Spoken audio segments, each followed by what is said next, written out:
ప్రభునందు ప్రియులారా, మీ అందరికీ ప్రభు అయిన యేసుక్రీస్తు నామమున శుభములు. పరమగీత గ్రంథ ధ్యానములకు మిమ్మల్ని అందరినీ ప్రేమతో ఆహ్వానించుచున్నాను. నేటి ధ్యానం కొరకు పరమగీత గ్రంథం 1వ అధ్యాయము 14వ వచనాన్ని చదువుకుందాం. నాకు నా ప్రియుడు ఎన్గెది ద్రాక్షవనములోని కర్పూరపు పూగుత్తులతో సమానుడు. ప్రియులారా, ఈ వచనము నుండి ఎన్గెది ప్రియుడు మరియు ఆశ్రయమైన ఎన్గెది అను విషయములను మనం ధ్యానం చేశాం.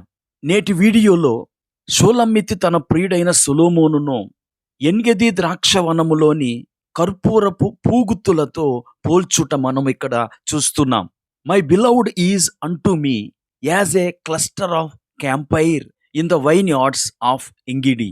ఎన్గెదిలోని ద్రాక్షవనములలో ఒక రకమైన పువ్వుల పొదలను మనం చూస్తాం.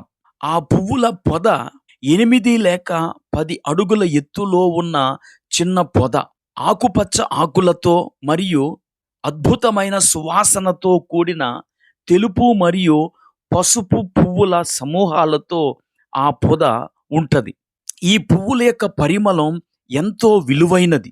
వాటి ఆకులతో తయారు చేయబడిన పేస్ట్ను యూదులలోని మహిళలు తమ అరచేతులకు, పాదాలకు మరియు గోళ్లకు రంగులు వేయటానికి ఉపయోగిస్తారు.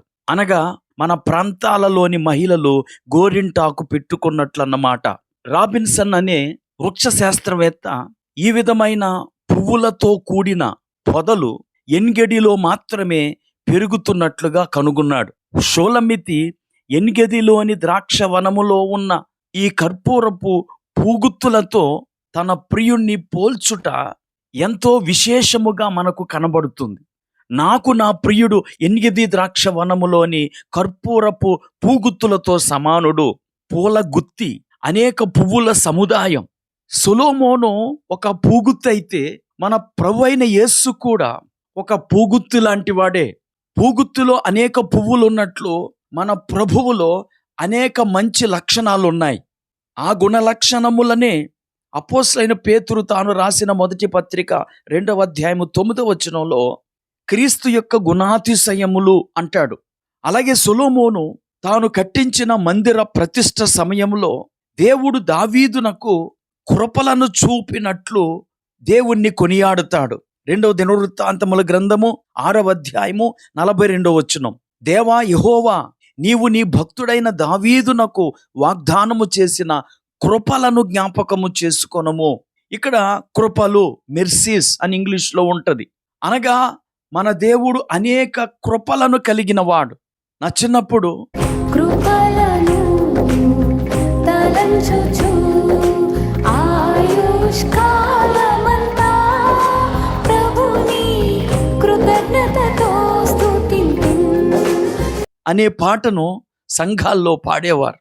అంటే మన ప్రభువు కృపల సముదాయమును కలిగిన వాడు. ఏ క్లస్టర్ ఆఫ్ క్యాంపైర్, కర్పూరపు పూగుత్తి లాంటి వాడు. అలాగే ఎఫెసీయులకు రాసిన పత్రిక 4వ అధ్యాయం 8వ వచనంలో మన ప్రభువు దగ్గర అనేకమైన గిఫ్ట్స్ ఉన్నాయి. అవి మనకు అనుగ్రహించాడు. అందుచేత ఆయన ఆరోహణమైనప్పుడు చెరను చెరగా పట్టుకుని పోయి మనుష్యులకు ఈవులను అనుగ్రహించానని చెప్పబడి ఉన్నది. ఈ మాటలు వింటున్న నా ప్రియ స్నేహితుడ, సోదరి, మన ప్రభు కృపా సమృద్ధి గలవాడు. అనగా ఆయన వద్ద అనేక ఈవులున్నాయి. ఆయన కృపలను చూపే దేవుడు. నీ సమస్యను తీర్చగలిగిన సామర్థ్యం ఆయన దగ్గర ఉంది.